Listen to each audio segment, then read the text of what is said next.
بسم اللہ الرحمن الرحیم لا الہ الا اللہ محمد رسول اللہ۔ میرا موبائل نمبر جیسے ہے نا ویسے ہی ایک بندے کا موبائل نمبر تھا 0345 کے نمبر میں، اس نے مجھے فون کیا، میں نے دیکھا، میں حیران ہوا، میں نے کہا یار میرا ہی نمبر ہے، بس کوڈ کا فرق ہے۔ کہنے لگے میں نے اس لیے فون کیا کہ آپ یہ نمبر بیچتے ہیں؟ میں نے کہا کیوں؟ کہنے لگا آپ کا نمبر میرے نمبر کی طرح ہے، اب ہم ایک دوسرے کو جانتے نہیں ہیں۔ میں نے کہا بھائی آپ نمبر بیچتے ہو؟ کہتا ہے کیوں؟ میں نے کہا تیرا نمبر ہی تو میرے نمبر کی طرح ہے۔ کہنے لگا یار بہت اچھا جواب دیا، کیا کرتے ہو؟ کہنے لگا یار میں تو مسیح تو مولوی ہوں، میں نے کیا کرنا ہے؟ کہنے لگا یار بہت ٹیلنٹڈ آپ نے جواب دیا ہے، تو میں آپ سے ملنا چاہتا ہوں۔ وہ بندہ نہیں جانتا تھا میں کون، ہماری ملاقات ہوئی، ملاقات میں مجھے پتا چلا بندہ مسلمان ہے لیکن مرزائیت کی محنت کا شکار ہے۔ آگ لگا ان نمبروں کو، یار یہاں تو ایمان کا مسئلہ ہے، اور میری گفتگو ہوئی۔ پہلے اس نے مجھ سے سوال کیا تو میں آسانی سے سمجھ گیا کہ بندہ یا مرزائیت کی کتاب پڑھ رہا ہے یا مرزائیوں سے یاری ہے۔ میں نے اسے بڑے اچھے اخلاق سے جواب دیا، ایک سوال، دوسرا، تیسرا، جب 3 سوال حل ہوئے نا تو نے مجھے کہا آپ مجھے علیحدگی کا ٹائم دیں، میں نے آپ سے ملنا ہے۔ یہاں اس کریمہ مسجد میں عصر کے وقت آیا، دائیں بائیں دیکھ کے اکیلے میں مجھے کہنے لگا کہ مول صاحب میں تو بہت پریشان ہوا، میں جس مولوی کے سامنے اعتراض رکھتا ہوں وہ کہتے ہیں جول تو مرزائی ہے، کافر ہے، تو نکل وائیں، مجھے جواب نہیں دیتے۔ آپ نے تو بہت اچھا جواب دیا، آپ تو مجھے واجب القتل کی بات نہیں کرو گے۔ میں نے کہا نہیں آپ سوال کریں، سوال والے کو تو ہم کچھ نہیں کرتے، آپ مرزائی تھوڑے ہو، آپ مرزائیوں سے متاثر ہو۔ چلیں ہماری کوئی 18 سے 20 دن گفتگو چلی ہے، الحمدللہ وہ بندہ واپس آیا اللہ کے فضل۔ اب میں آپ کو اندازہ کراؤں کہ اس سے گفتگو کس طرز پر ہوتی تھی۔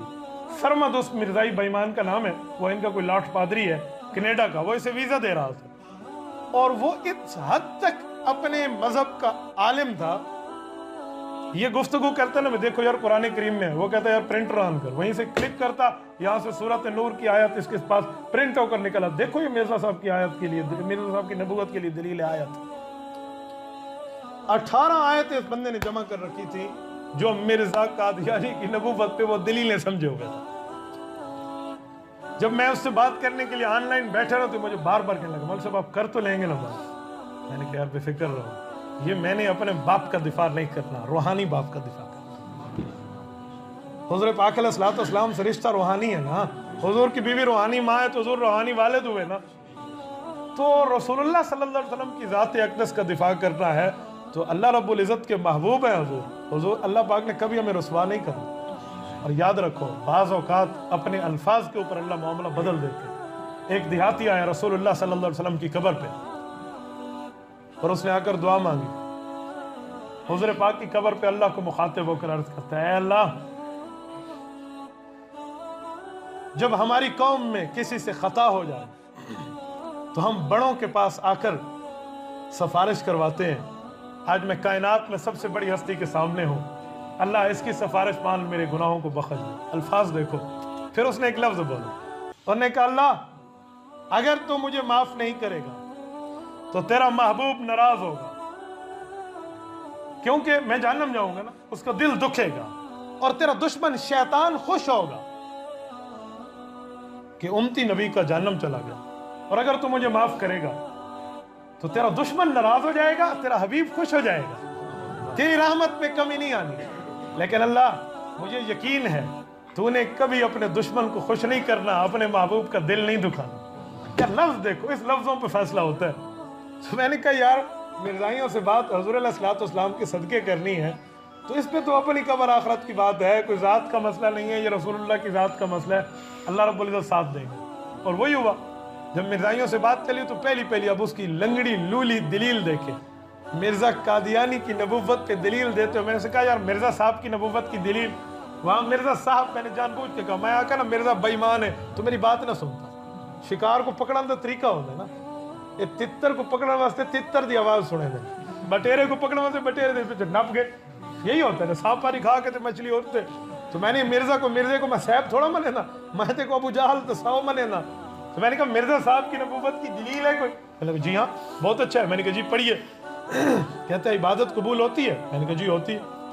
کہتے ہیں پھر عبادت پہ رتبہ ملتا ہے؟ میں نے کہا جی ملتا ہے۔ کہتے ہیں مرزا صاحب نے اتنی عبادت کی اللہ نے نبی بنا دیا۔ چل یہ دلیل دیکھو، اس کی عبادت کے صدقے اللہ نے دیا ہے۔ میں نے کہا یہ بتا رسول اللہ صلی اللہ علیہ وسلم کا قرب مرزے کو ملا ہے؟ کہتے ہیں نہیں۔ میں نے کہا جن لوگوں کو رسول اللہ کا قرب ملا ہے وہ تو رتبے میں بڑے ہوں گے؟ کہتے ہیں یقیناً بڑے ہیں۔ میں نے کہا ابو بکر صدیق رضی اللہ تعالیٰ عنہ وہ شخصیت ہے جس کو حضور نے امام الامت بنایا ہے، امام الامت، پوری امت کا مصلی ابو بکر کو دیا ہے۔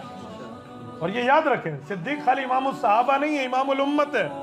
جیسے حضور امام الانبیاء ہے نا، ویسے ابو بکر امام الامت ہے۔ اللہ نے مصلی امامت حضور کو دیا تھا، جسے نبی بننا ہے وہ رسول اللہ کی امامت میں آ جائے، اور حضور نے مصلی امامت ابو بکر کو دیا ہے، جس نے امتی بننا ہے وہ اسے مان لے۔ جو صدیق نہ مانے وہ کوئی امتی نہیں، مسلم امت، کھلی بات۔ صدیق تو امام الامت ہے۔ کہنے لگے جی ہے۔ تو میں نے کہا سیدنا صدیق اکبر رضی اللہ عنہ کی عبادت اللہ کو قبول نہیں ہوئی تھی؟ بھئی کو نبی بڑا میں نہ جائے، یہ مرزے کانے دی صرف لبھی ہے، یہی ملا تھا۔ پھر تو میں رگڑا نا، اب تو ایک بات پہ ہاتھ آ گیا۔ تو میں نے کہا یہی ملا تھا، صدیق اکبر کی عبادت اللہ نے قبول نہیں کی، جس نے 3 راتیں 72 گھنٹے پیغمبر کے لیے 3 راتوں کی نیند قربان کر دی غار میں، اس کی عبادت اللہ قبول نہیں ہوئی، اسے نبوت دے دیتے۔ اس عمر کی عبادت قبول نہیں ہوئی جس کی کوڑے پہ زمین رک جایا کرتی تھی، وہ عثمان جس کو حضور کی 2 بیٹیاں ملی ہیں، وہ علی جسے حضور نے فرمایا میں تیرا گھر جنت میں اپنے گھر کے محلے میں اور سامنے دیکھ کر آیا ہوں، اس کی عبادت قبول نہیں ہوئی، مرزے دل بھی ہے۔ پھر اس نے ایک اور بات کی، میں نے کہا چلو دوسری دلیل لے آئے۔ کہنے لگا بھائی میں اب قرآن پڑھتا ہوں تو آپ مجھے قرآن سے جواب دینا۔ میں نے کہا ماشاءاللہ بہت اچھی بات ہے، میں قرآن سے ہی جواب دوں گا۔ پڑھیں۔ سورۃ نساء کی آیت پڑھی کہ ہدایت کے کتنے طریقے ہیں؟ میں نے کہا بھئی آپ بول لیں، میں بتاؤں گا تو آپ پریشان ہو جائیں گے۔ کہتے نہیں جی بتائیں۔ میں نے کہا ایک ہی طریقہ ہے، مرزائیوں کو کیا فرق ہے؟ اب تو چپ۔ میں نے کہا پڑھو۔ کہنے لگا ہاں آپ ویسے ہی کہہ رہے ہیں، ہدایت کے 4 طریقے۔ میں نے کہا بالکل ہیں، مجھ سے کیوں پوچھتے ہو؟ آپ پڑھو گے تو میں جواب دوں گا، مجھے پتہ ہے من النبیین والصدیقین میں ہے، لیکن مجھ سے برداشت نہیں ہوگا، آپ اپنی بات کریں۔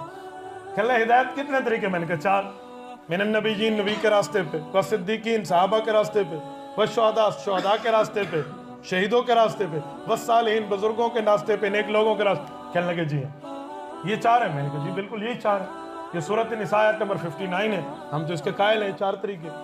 کہتے ولی کے راستے پہ چلو تو ولی بن جاتا ہے، شہید کے راستے پہ چلو شہید بن جاتا ہے، اس وقت صحابہ کے راستے پہ چلو صحابی بن جاتا ہے، تو نبی کے راستے پہ چلنے سے نبی کیوں نہیں بن سکتا؟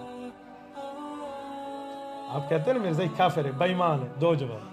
میں اس لیے کہتا ہوں مرزائیت کے بعد بندے کو دلائل یاد ہونے چاہیے۔ نبی کے راستے پہ چل کے نبی کیوں نہیں ہو سکتا؟ میں نے کہا اچھا میں ایک بات پوچھوں کہ جی ہاں۔ میں نے کہا اللہ رب العزت فرماتے ہیں کہ فی سبیل اللہ، میرے راستے میں چلو، اللہ کے راستے میں۔ کہتے جی ہاں۔ وجاہدوا فی اللہ، اللہ کے راستے میں چلو، محنت کرو۔ کہنے لگے جی ہاں۔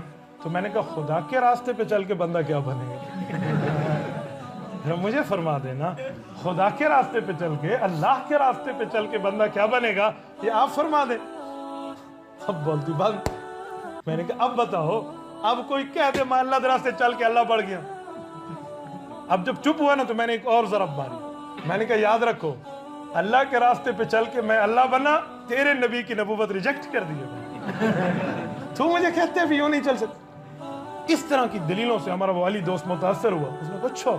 پھر وہ اس نے باقی آیتیں مجھے سینڈ کی مرزا قادیانی کی نبوت پہ۔ وہ آیتیں کیا تھی؟ صراط الذین انعمت علیہم ایک آیت تھی، ایتھا کتاب مرزا دنا لکھا پی۔ ایک آیت تھی والا یمکنن لہم دینہم الذی ارتضی لہم ولیبدلنہم من بعد خوفہم امنا، یہ آیت خلافت یہ بھیج دی۔ انما ولیکم اللہ ورسولہ یہ بھیج دی۔ خاتم اللہ علی قلوبہم سے خاتم یختم کا معنی نکال کے یہ بھیج دی۔ یہ 18 آیتیں مرزا صاحب کی نبوت کی دلیل ہیں۔ میں نے کہا ایک بات اور تو بتاؤ۔ کہتے جی۔ میں نے کہا جو مرزا صاحب کو نہ مانے وہ کون ہے؟ کہتے کافر۔ اب ذرا سوال کر جواب دینا۔ کہنے لگے جی پوچھئے۔ میں نے کہا مرزا نبی حضور کے بعد بنا ہے تو نبوت جاری ہے؟ کہنے لگا جی جاری ہے۔ میں نے کہا جاری کوئی دلیل ہے؟ کہتا ہے یہ خاتم یختم، خاتم النبیین، ختم مور سے نکلا، مور ہر وقت لگتی رہتی ہے۔ میں نے کہا ٹھیک۔ ایک بات اور کہوں؟ میں نے کہا کہنے لگے جی ہاں۔ میں نے کہا یار میرے اوپر ایمان لے آؤ، اب جاری ہے تو ہون تو میں ہاں، میرے اوپر ایمان لاؤ نا۔ چپ۔ تو میں نے کہا جاری کیسے؟ اب آ کے تو مرزے تو کھڑ گئی ہے نبوت، اگو نہیں چلی۔ تو یہ آیتیں اگر مرزے کی دلیل ہیں تو مرزے کے جانے کے بعد کسی اور کی بھی تو دلیل بن جائیں گی۔ کہنے لگے آپ کو کیوں مانو، اس میں آپ کا نام ہے؟ تو میں نے کہا مرزا دا نام ہے ہی نہیں، مرزا کا بھی تو نہیں ہے، تو نے کیوں مانا ہے؟ تو یہ چند باتیں جو میں نے آپ کو سمجھائی ہیں نا، یہ صرف اسی وجہ سے کہ بندہ تیار ہو مرزائیت کے مقابلے میں۔ سبسکرائب کیجئے ہمارے چینل اور دبائیے بیل کا آئیکن تاکہ آپ کو ریگولر نوٹیفیکیشن اپڈیٹس مل سکے۔ اللہ